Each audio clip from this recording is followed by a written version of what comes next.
race, there are certain rules. పరుగు పందెంలో చూసినట్లయితే కొన్ని రూల్స్ ఉంటాయి. If you don't keep the rules, you will not win. ఒకవేళ ఆ రూల్స్ నువ్వు పాటించినట్లయితే నువ్వు ఆ పరుగు పందెం ఉండలేవు. For example, in some races, there is a track around this Olympic stadium, and you have to stay inside your track. ఉదాహరణకి మనం ఒలింపిక్ పరుగు పందాల్లో చూసినప్పుడు ఒక ట్రాక్ ఉంటుంది, ఆ ట్రాక్ లోనే నువ్వు పరిగెత్తాలి. Can't go into somebody else's track. వేరే వాళ్ళ ట్రాక్ లోకి వెళ్ళటానికి వీల్లేదు. And you can't cut across the stadium and go to the other side. నువ్వు మధ్యలోకి వెళ్ళి అటు ఇటు జంప్ చేయడానికి కుదరదు. You have to stay within your track to keep the rules and win the prize. కాబట్టి నీకు ఏ ట్రాక్ నిర్ణయించి ఆ ట్రాక్ లోనే పరిగెత్తాలి నువ్వు. In the same way, అదే there is a విధంగా track for the Christian. You must stay inside. క్రైస్తవులు కూడా ప్రతి ఒక్కరికి ఒక ట్రాక్ ఉంటుంది. If you don't stay in that track, you won't get the prize. ఆ ట్రాక్ లో నువ్వు లేనట్లయితే నీకు బహుమానం రాదు. And that track is the same track that Jesus ran on. ఆ ట్రాక్ ఏంటంటే యేసుక్రీస్తు ప్రభువారు ఏదైతే పరిగెత్తారో అదే track. Hebrews 12, we read that the Christian life is like a race. హెబ్రీయులకు రాసిన పత్రిక 12వ అధ్యాయంలో మనం చూస్తాం క్రైస్తవ జీవితం అనేది ఒక పరుగు పందెం లాంటిది. Chapter 12, verse 1. హెబ్రీయులకు రాసిన పత్రిక 12వ అధ్యాయం 1వ వచనం. There is a great cloud of witnesses surrounding us. ఇంత గొప్ప సాక్షి సమూహం మేఘం వలె మనల్ని ఆవరించినందున. Who are this great cloud of witnesses? ఎవరు ఈ సాక్షి సమూహం? All the people mentioned in chapter 11.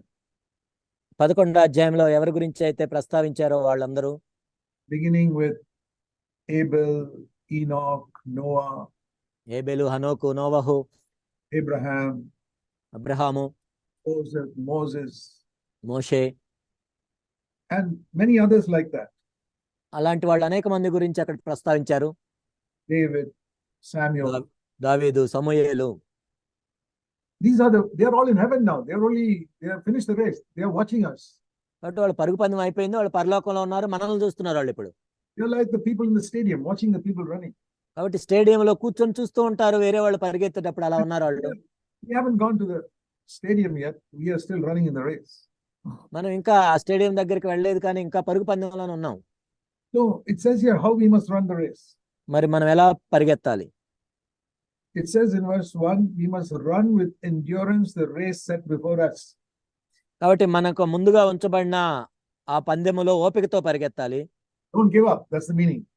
అంటే విడిచిపెట్టొద్దు అని. Fall down, get up and run. ఒకవేళ నువ్వు పడిపోతే లేచి మళ్ళా పరిగెత్తు. Fall down again, get up and run. మళ్ళా పడిపోతే మళ్ళా లేచి పరిగెత్తు. What does that mean? ఏంటి దాని అర్థం? You slip into some sin, confess. ఏదైనా పాపంలో జారి పడిపోయినప్పుడు మరలా ఒప్పుకొని ప్రభు దగ్గర ఒప్పుకొని విడిచిపెట్టు. In the earthly race, they look for the finishing line. మనము ఈ భూ సంబంధమైన పరుగు పందెంలు చూసినట్లయితే ఆ ముగింపు లైన్ చూస్తూ ఉంటారు వాళ్ళు. I'm looking at the finishing line. కాబట్టి అక్కడ ముగింపు లైన్ ఉంది, నేను దానికోసం చూస్తూ ఉన్నాను. But here it says we don't look at the finishing line. ఇక్కడ మనకి ముగింపు లైన్ అంటే ఏమీ లేదు. Verse 2, we look at Jesus who has gone ahead of us. మనకంటే ముందుగా పరిగెత్తిన యేసును చూస్తూ ఉన్నాం మనం. He is the one who is our leader, who has run the same race in front of us. కాబట్టి మనకంటే ముందుగా అదే పరుగు పందాన్ని పరిగెత్తిన మన నాయకుడు యేసుక్రీస్తు ప్రభు ఉన్నారు అక్కడ. I want to ask you a question. మిమ్మల్ని ఒక ప్రశ్న అడుగుతున్నాను. Jesus also ran this race for 33.5 years on this earth. మీకు తెలుసా ఈ భూమి మీద యేసుక్రీస్తు ప్రభు వారు కూడా 33.5 సంవత్సరాలు ఇదే పరుగు పందెంలో ఆయన పరిగెత్తాడని. And how did he run this race? మరి ఎలా మనం పరిగెత్తాలి? Verse 2, he endured the cross, despising the shame. కాబట్టి ఆయన తన ఎదుట ఉంచబడిన ఆనందము కొరకై అవమానము నిర్లక్ష్య పెట్టి సిలువను సహించి. And he reached the finishing line, which is the right hand of the throne of God. ఆయన పరుగు పందాన్ని ముగించాడు, అదే దేవుని సింహాసనం యొక్క కుడి పార్శ్వము. How did he get there? అక్కడికి ఆయన ఎలా వెళ్ళగలిగాడు? Ran, overcame temptation and reached there. ప్రతి శోధనను జయించి పరిగెత్తి అక్కడికి చేరుకున్నాడు. Can we also reach there? మనం కూడా అక్కడికి చేరుకోగలమా? See Revelation chapter 3 verse 21. ప్రకటన 3:21 మనం చూసినట్లయితే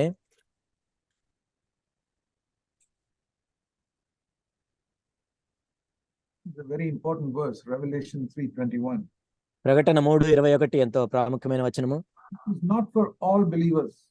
ఏదో అందరి విశ్వాసుల గురించి కాదు, It is for those who overcome sin. ఎవరైతే జయిస్తారో పాపాన్ని వాళ్ళ గురించి. If you overcome, verse 21, 21వ వచనం, మీరు జయించినట్లయితే the Lord Jesus says, you will sit with me on my throne, just like I also overcame and sat down the Father on his throne.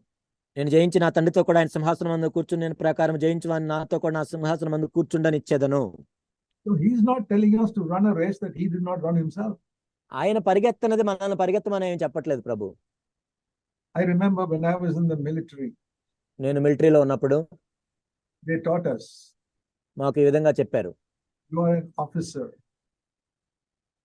Brother, You are an officer, మీరు ఒక you're a- ఆఫీసర్గా ఉన్నారు, but you must not tell a junior soldier to do something which you are afraid of doing.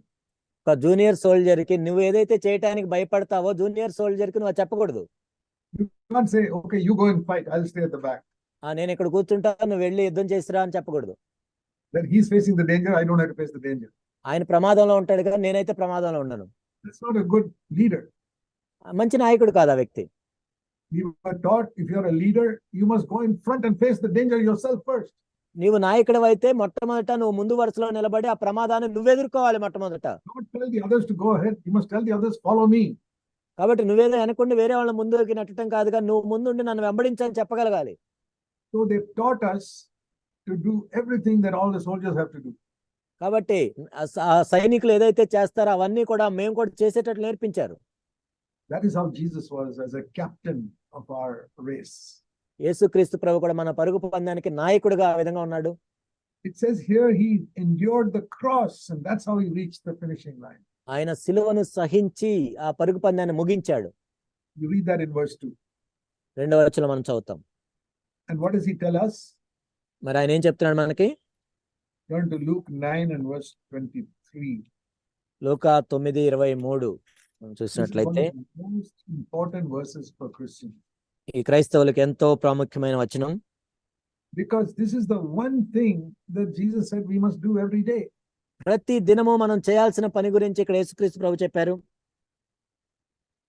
He never said pray every day.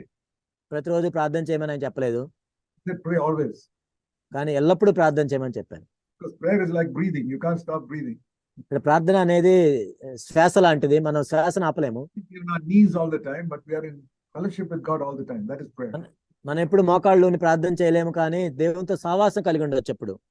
Breathing is like fellowship with God. కాబట్టి ఆ విధంగా మనం శ్వాస తీసుకోవటం, ప్రార్థన చేయటం అంటే దేవునితో సహవాసం చేయటం.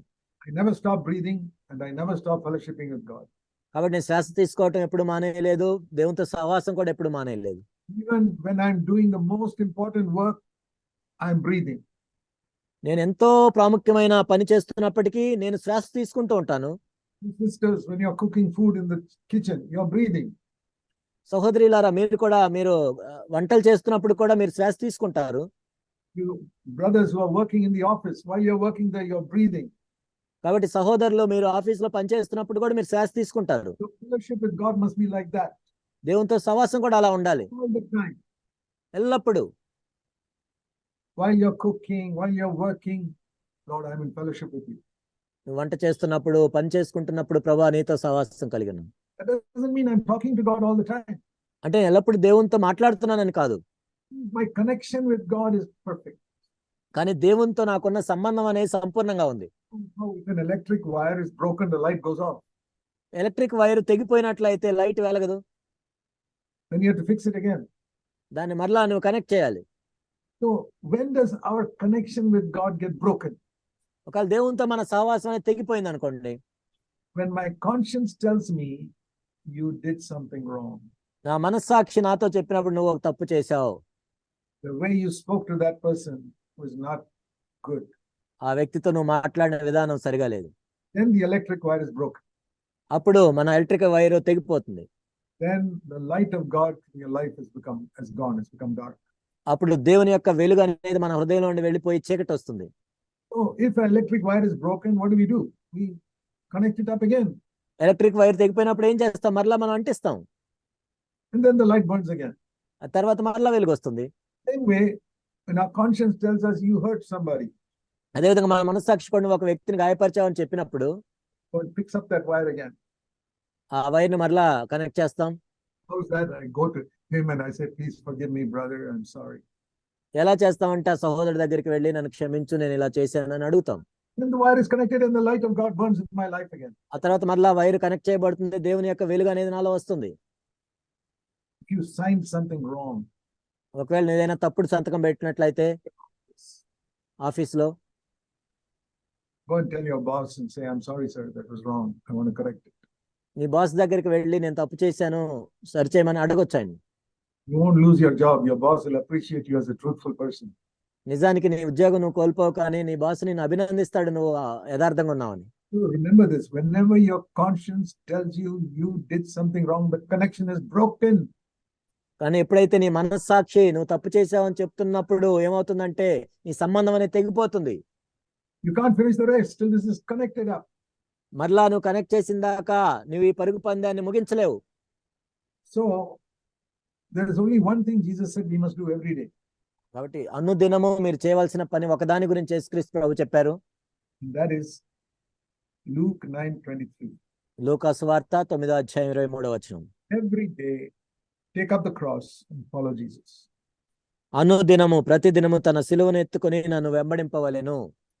So today from the morning you should have taken up the cross and followed Jesus.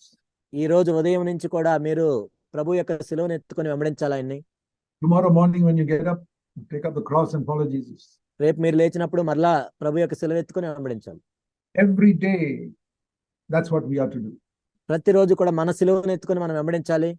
What does it mean to take up the cross? సిలువను ఎత్తుకోవడం అంటే ఏంటి? What did Jesus take up the cross for?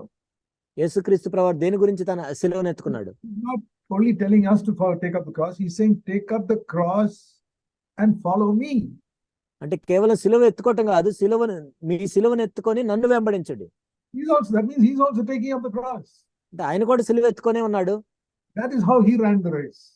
ఆ విధంగా ఆయన ఈ పరుగు పందెం ముగించాడు. We saw that in Hebrews 12. Hebrew 12లో మనం చూసాం. He endured the cross and ran the race. Let us look at him. కాబట్టి సిలువను సహించి ఆయన పరుగు పందాన్ని ముగించాడు కాబట్టి ఆయన్ను మనం చూద్దాం. You cannot run the race if you don't take up the cross every day. సిలువను నువ్వు ప్రతిదినం ఎత్తుకోనట్లయితే నువ్వు ఈ పరుగు పందాన్ని ముగించలేవు. I told you all the runners must stay in the track which is marked out on the ground. నేను ఇంత ముందు చెప్పాను, పరిగెత్తే వాళ్ళందరూ కూడా వాళ్ళ ట్రాకుల్లో పరిగెత్తాలి. They mark the track with chalk lines so that you stay within that line. కాబట్టి ఆ తెల్లటి లైన్లు గీస్తూ ఉంటారు, నువ్వు అక్కడ ఉండాలని.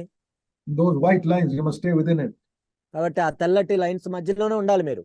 If you go outside that line, you get disqualified. You can't. కాబట్టి ఆ లైన్ కి పక్కన ఎట్లయితే నువ్వు అర్హత కోల్పోతావు పరిగెత్తడానికి. The line here is where Jesus took up the cross and followed the Father. కాబట్టి ఇక్కడ లైన్ ఏంటంటే యేసుక్రీస్తు ప్రభువు తన సిలువను ఎత్తుకొని తండ్రిని వెంబడించాడు. We have to look at Jesus and follow him the same way. ఇప్పుడు మనం యేసు వైపు చూస్తూ అలానే మన పందెంలో పరిగెత్తాలి. Supposing in some situation during the day you don't take up the cross. ఉదాహరణకి ఒక రోజులో మీరు ఏదో ఒక పరిస్థితుల్లో మీ సిలువను ఎత్తుకోలేదు. You don't die to yourself. అంటే నీ స్వయానికి నువ్వు చనిపోలేదు. Then you've gone outside the track. అప్పుడు నువ్వు దానికి వెలుపల వెళ్ళిపోయావు ట్రాక్ కి. Jesus died to himself every day and followed. ఎందుకంటే యేసుక్రీస్తు ప్రభువు అనుదినము తన స్వయానికి చనిపోయి తండ్రిని వెంబడించాడు. It is the only way I can follow Jesus. యేసు ప్రభువుని వెంబడించడానికి ఏకైక మార్గం అదే. If I don't follow that way, I'm outside the track. I'm disqualified. ఒకవేళ ఆ మార్గాన్ని నేను అనుసరించినట్లయితే నేను ఆ ట్రాక్ కు వెలుపలకు వెళ్ళాను, అర్హత కోల్పోయాను.